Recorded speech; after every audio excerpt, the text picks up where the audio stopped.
class, welcome to the Prarabh Science classes, and today we will discuss about the genetics, some basic fundamental last topic of the application of the Mendel's law. मैंने आपको last classes में इसके laws बताए थे. 3 laws थे हमारे. Law of dominance, law of independent assortment और law of segregation. ये 3 बताए थे. डोमिनेंस में क्या बताया था? लॉ ऑफ डोमिनेंस में मैंने बताया था कि डोमिनेंट कैरेक्टर्स को ये शो करता है. बताया था जैसे डोमिनेंट और क्या होते हैं, रिसेसिव होते हैं. तो डोमिनेंट पहले आता है हमारा, तो डोमिनेंट कैरेक्टर को हमेशा शो करती हैं जो चीजें, वही क्या होते हैं? Law of dominance. Law of segregation में क्या है? लॉ ऑफ सेग्रीगेशन, सेग्रीगेशन मतलब होता है सेपरेट करना, किसी चीज को अलग करना, है ना.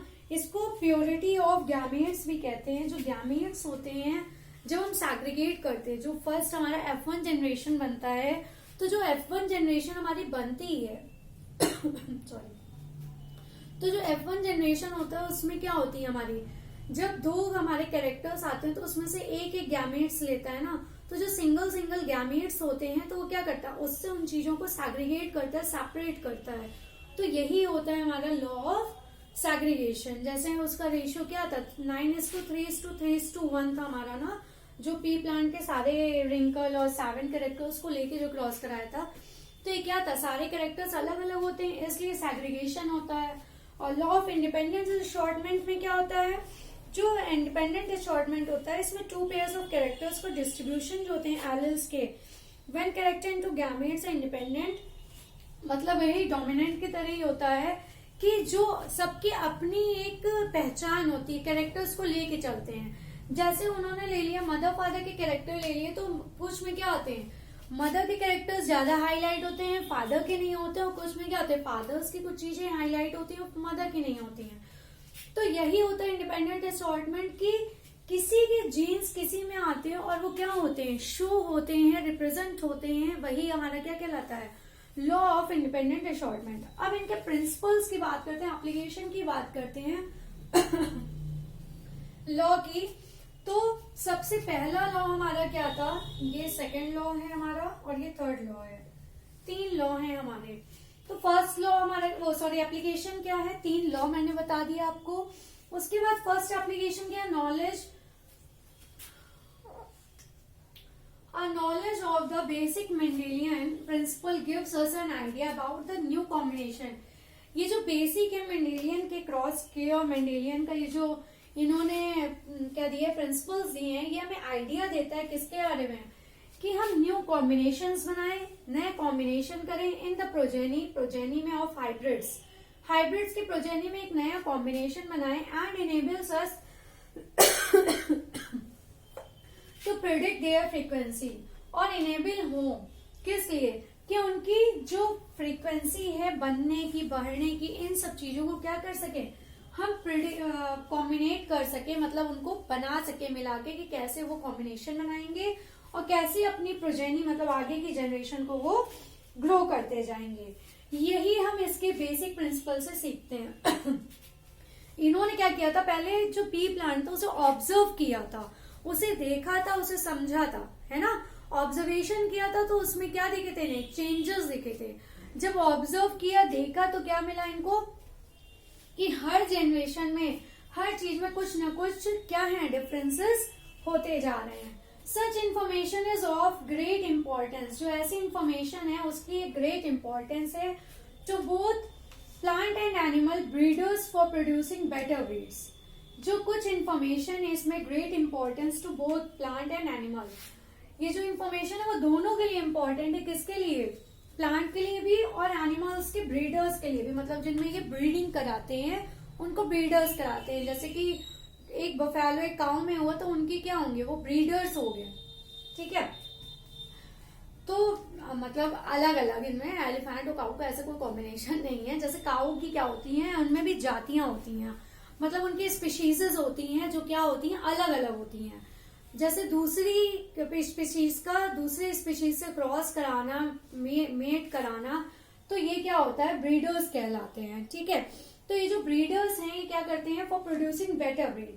अगर किसी अच्छी ब्रीड की दूसरे ब्रीड से कराते हैं तो हो सकता है उनकी क्या हो, जो उनमें मिल्क प्रोडक्शन है या और चीजें हैं उनमें डिफरेंस दिखेगा, अच्छी चीजें दिखेंगी. तो इसीलिए कहा है उससे अच्छी ब्रीड तैयार हो सकती है।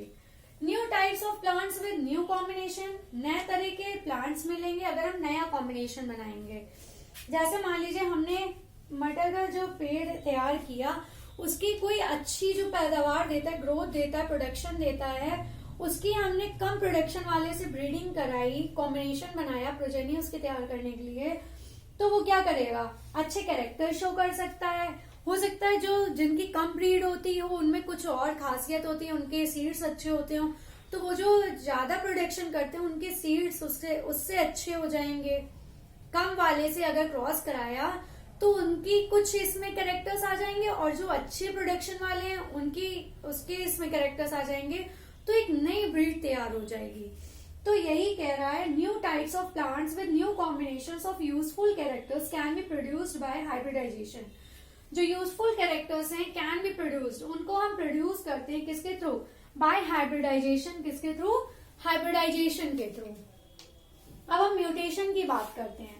ये तो हो गया एप्लीकेशन, आई होप सो इतना समझ में आ गया होगा। इसमें कुछ नहीं है, इसमें सिर्फ इतना बताया है कि अगर हम ब्रीडर्स को ब्रीड कराते हैं प्लांट और एनिमल्स किसी में भी, तो वो एक अच्छी प्रोजेनी भी दे सकती हैं। जो एक के कैरेक्टर आएंगे और दूसरे के भी कैरेक्टर आएंगे, है ना, दोनों के कैरेक्टर्स आते हैं। अब जैसे हम लोग हैं, ठीक है, हम लोग जब मदर के वोम से बाहर आते हैं तो हम लोगों में क्या करते हैं, लोग प्रेडिक्ट करने लगते हैं, अरे इसका ये पोर्शन मदर से मिलता है, अरे ये पोर्शन इसके फादर से मिलता है। तो वो क्या है, उस ब्रीड का हमारे अंदर आया है ना, हमारे मदर फादर ब्रीडर हो गया और हम उनकी ब्रीड हो गया, है ना, नया प्रोडक्ट हो गया। तो हमारे अंदर भी कुछ ना कुछ ऐसे कैरेक्टर्स आते ही हैं जो क्या होते हैं, शो होते हैं, और नए कॉम्बिनेशन बनाने से उनके यूजफुल कैरेक्टर्स जो प्रोड्यूस होते हैं किसके थ्रू, हाइब्रिडाइजेशन के थ्रू। हाइब्रिडाइजेशन क्या होता है, हाइब्रिड में बता देती हूँ, जब किसी एक की दूसरे के साथ, जैसे इसमें कुछ एग्जांपल्स थे हमारे कि हॉर्स का अगर जीब्रा के साथ क्रॉस कराते हैं, ठीक है, ये हाइब्रिडाइजेशन कहलाता है, हॉर्स और जीब्रा का। तो जो इन्होंने तैयार किया था उसका नाम क्या रखा था इन्होंने, उसका नाम रखा था इन्होंने हेब्रा। हेब्रा। तो जो इससे नई प्रोजेनी मिली थी वो भी मैं बता देती हूँ। जो इसका आगे का पोर्शन था वो हॉर्स से मिलता था, उसके सारे हेयर्स थे, व्हाइट कलर का था, और जो पीछे का पोर्शन था उसमें वैसे ही चेक्स लाइन स्ट्रिप्स बनी थी जैसे जीब्रा में होती है, ठीक है। तो ये क्या हुआ था, ये हाइब्रिडाइजेशन हो गया, किसी एक एनिमल का दूसरे के साथ कॉम्बिनेशन बनाना, वो क्या हो गया, हाइब्रिडाइजेशन, और इसने हिब्रा बनाया। इसके और भी मैं अभी बताऊंगी आपको लास्ट में, पहले खत्म कर लेते हैं म्यूटेशन को। म्यूटेशन की बात करें, it is a sudden change in one और मोर जीन्स। म्यूटेशन मतलब होता है अचानक से हमारे जो जीन्स का सीक्वेंस होता है उसमें चेंज होना, और नंबर्स का चेंज होना, नंबर्स कम ज्यादा होना, क्रोमोसोम का स्ट्रक्चर बदलना, ये सारी चीजें हमारे म्यूटेशन में आती हैं। It is a sudden change, ये एक अचानक बदलाव होता है इन वन और मोर जीन्स, एक या उनसे ज्यादा जीन्स में, और इन द नंबर, और उनके नंबर्स में, और in the structure of chromosome. तो इसमें कई चेंजेस हो गए, एक या उनसे ज्यादा जीन्स हो गए, इन द नंबर और इन द स्ट्रक्चर, नंबर्स में चेंजेस और क्रोमोसोम्स में। म्यूटेशन का मतलब है जीन्स के नंबर्स का चेंज होना, जीन्स का कोई कम होना, ज्यादा होना, ये नंबर्स में आ गया। क्रोमोसोम के स्ट्रक्चर में कोई प्रॉब्लम होना, ये भी म्यूटेशन में आता है। और दूसरा हमारा हो गया जीन्स का बढ़ना या घटना, चेंज इन वन और मोर जीन, एक या उनसे ज्यादा जीन्स में कोई भी चेंज होना, उनके स्ट्रक्चर में चेंज होना, क्रोमोसोम में, यही हमारे केस में आता है, म्यूटेशन में आता है। It alters the hereditary material of an organism cell and results in a change in certain characters or traits। और जब इसमें ऐसा होता है, ठीक है, ये हेरिडिटरी मटेरियल होता है, ये ऑर्गेनिज्म के अंदर मदर फादर या जिसमें भी होता है उससे आता है, ठीक है, ये कोई करता नहीं है ये चेंजेस। एंड रिजल्ट्स, और रिजल्ट क्या होता है, इनके अंदर जो हमें चेंजेस दिखते हैं, ठीक है, वही हमारा म्यूटेशन कहलाता है। और इस म्यूटेशन की वजह से कई क्या होती हैं, बीमारियां होती हैं, ठीक। सबसे पहली बीमारी है हमारी सिकल सेल एनीमिया। इसमें क्या होता है, ये ब्लड डिजीज है, एनीमिया मतलब समझ गए ये ब्लड से रिलेटेड है, ठीक है। तो जो ब्लड में हमारी सेल्स होती हैं, मतलब आरबीसी, ठीक है। इसमें क्या होता है, एक जीन का म्यूटेशन होता है, एक जीन का अगर क्या होता है बदलाव हो जाता है हमारे डीएनए में, उसकी वजह से जो हमारी आरबीसी का शेप होता है, नॉर्मल आरबीसी हमारी ऐसे दिखती है ओवल शेप की, लेकिन जब अगर सिकल सेल एनीमिया हो जाता है उसमें क्या होता है, म्यूटेशन की वजह से ये इसका शेप कैसा हो जाता है, सिकल, हसिया की तरह हो जाता है, ठीक है। जो फार्मर्स वगैरह यूज करते हैं ना हसिया, जिससे कि अनाज काटते हैं वो लोग, तो इस शेप का हो जाता है। It is a blood disease, ये एक ब्लड डिजीज है, caused by a gene mutation. ये किसकी वजह से होता है, जीन्स के म्यूटेशन की वजह से होता है, चेंज की वजह से होता है। The mutation causes change in the DNA. जो ये म्यूटेशन है कॉजेज, ये क्या कारण है, change in the DNA, DNA में कोई ना कोई चेंज होता है, resulting in the production of sickle shaped RBC. इसका रिजल्ट क्या होता है कि जो आरबीसी होती है उनका शेप कैसा हो जाता है, सिकल शेप हो जाता है, सी शेप की हमारी हो जाती है, जो ओवल शेप की आरबीसी होती है, ठीक है।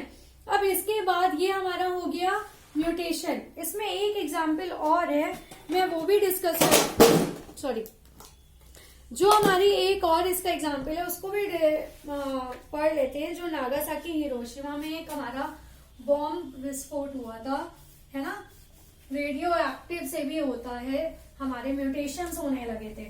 म्यूटेशन क्या होते हैं, आज भी नागासाकी हिरोशिमा में क्या होते हैं, जो भी लोग वहां पे न्यू बॉर्न है उनमें कुछ ना कुछ डिफेक्ट देखने को जरूर मिलते हैं, ठीक है। तो हम इसको देखते हैं और बताते हैं रेडियो एक्टिव क्या होता है। रेडियो एक्टिव क्या होता है, वहां पे क्या किए गए थे, radio active radiation, radio active radiations,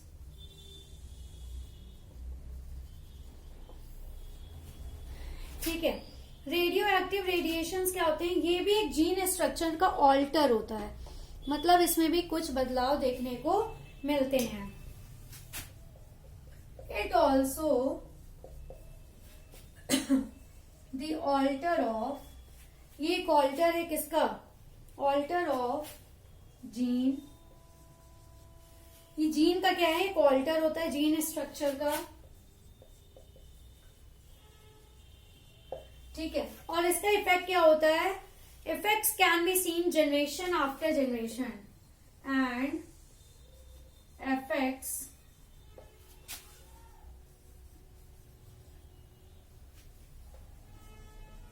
will be seen after generation to generation। एक जनरेशन से दूसरी जनरेशन में ये इसमें देखने को मिलता है जीन स्ट्रक्चर में, जो भी इसकी वजह से जो भी हमारे जीन्स में एक बार अगर हुआ तो वो हमारी जनरेशन टू जनरेशन हमें देखने को जरूर मिलेगा, ठीक है। एटॉमिक एक्सप्लोजन, जो एटम्स का एक्सप्लोर हुआ है, फटा है, जिसकी वजह से which had occurred, जिसकी वजह से क्या हो गया ये कब हुआ था, ड्यूरिंग वर्ल्ड वॉर सेकेंड। जो वर्ल्ड वॉर सेकेंड हुई थी उसकी वजह से ये देखने को मिला था 1945 में इन जापान में। जापान में ये हुआ था हमारा, क्या हुआ था, बॉम्ब एक्सप्लोजन हुआ था, रेडिएशन एटॉमिक हमारा कहाँ पे हुआ था, हिरोशिमा नागासाकी में हुआ था, ये हिरोशिमा एंड नागासाकी, ठीक है। यहाँ पे ये चीजें देखने को मिली थी यहाँ पे, जिसकी वजह से क्या होता है, आज भी वहां की जनरेशन इससे अफेक्टेड है, ठीक है।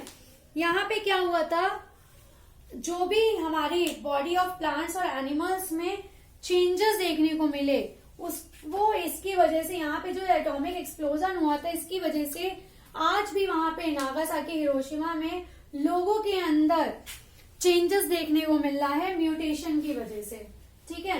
ये सब किसकी वजह से हुआ था, म्यूटेशन की वजह से चेंजेस हुए थे। और आज भी वहां पे लोगों में बॉडी स्ट्रक्चर में कुछ ना कुछ इश्यूज जरूर देखने को मिलते हैं, जिसकी वजह से लोग आज भी अफेक्टेड हैं, ठीक है। ये किस किसकी वजह से हुआ था? जीन स्ट्रक्चर की वजह से हुआ था, जो एक जनरेशन से दूसरी जनरेशन में हमें आज भी देखने को वहां पे मिलता है। जैसे कि भोपाल गैस ट्रेजेडी हुई थी, वहां पे भी ऐसा कुछ हुआ था। ठीक है, अब हम एक बार हाइब्रिडाइजेशन देख लेते हैं। Cross between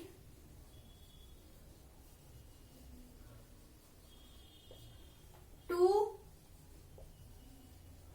other animals. ठीक है, हमें क्या क्या देखने को मिला? जैसे अभी मैंने एक आपको बताया था, हॉर्स प्लस जीब्रा। ठीक है, ये पूछा जाता है इसलिए मैं बता रही हूँ। ये हमारा क्या बना था हाइब्रिडाइजेशन में? हिब्रा बना था। क्या बना था? हिब्रा। इसी तरह टाइगर और लॉयनस में जब कराया गया टाइगर प्लस लॉयनस, ये क्या बना हमारा? टाइगॉन बना। क्या बन गया? ये टाइगॉन बन गया। ठीक है, जीब्रा और हॉर्स में जब कराया गया, ये हॉर्स और जीब्रा था, और यहाँ पे जीब्रा और हॉर्स जब लिया गया तो इसने क्या बनाया? जॉर्स। ठीक है, इसी तरह बाइसन और बुफेलो में जब कराया गया, बाइसन प्लस बुफेलो, इसका क्या बनेगा? बाइसन और बुफेलो का क्या बना था? बिफेलो। बिफेलो। ठीक है, इसके बाद जीब्रा और डोंकी में जब कराया गया था, इसमें दोनों के कैरेक्टर्स आते हैं। जीब्रा और डोंकी में जब कराया गया तो ये क्या बन गया? जोंकी। क्या बन गया? जेंकी। ठीक है, तो इस तरह से और भी हमारा लायन और टाइग्रस में कराया गया। जो पहले लिखे हैं वो सब हमारे मेल लिखे गए थे, और जो बाद में लिखे गए हैं वो सारे फीमेल लिखे गए हैं। तो उनसे क्या होता है? चेंजेस आ जाते हैं। ठीक है, उसके बाद मैं आपको एक 3 और बता देती हूँ। लायन और टिग्रेस का जो हुआ, लायन और टिग्रेस। ठीक है, लायन और टिग्रेस का जब लिया गया तो क्या बना? लीगर बना। ठीक है, इसी तरह गीप, गोट और शीप का हुआ, गोट प्लस शीप, इसका क्या बन गया हमारा? गोट और शीप का बन गया गीप। ठीक है, इसके बाद इसी तरह पोटैटो और टोमेटो का जब हुआ, पोटैटो प्लस टमाटो, इसका क्या बनेगा? पोमैटो, जिसमें पोटैटो के भी कैरेक्टर्स होंगे और टोमेटो के होंगे। पोमैटो। ठीक है, ये हमारे अलग अलग हाइब्रिडाइजेशन है। हॉर्स और जीब्रा का लिया हिब्रा, टाइगर एंड लायनस का टाइगॉन, जीब्रा प्लस हॉर्स का zorse, bison plus buffalo beefalo, zebra plus donkey zonkey, lion plus tigress liger, goat plus sheep geep, potato plus tomato pomato. तो ये हमारे क्या हैं? ये क्रॉस कराया गया ब्रीड में। इटली का हॉर्स लिया गया था, और इसमें सफारी पार्क का जीब्रा लिया गया था, और ये वाले का मैं बता रही हूँ। ठीक है, उससे क्या बना था? ये हिब्रा। तो ये चैप्टर आज से फिनिश हो गया है। कोई डाउट है आप कमेंट सेक्शन में बता दीजिए, मैं क्लियर कर दूंगी। ये चैप्टर आज से फिनिश हो गया है। नेक्स्ट चैप्टर हम जल्दी ही स्टार्ट करेंगे। अगर कोई आपके अंदर है तो मुझे बता दीजिए, वही चैप्टर स्टार्ट कर देती हूँ। And please like share and subscribe my channel. Take care. Thank you class.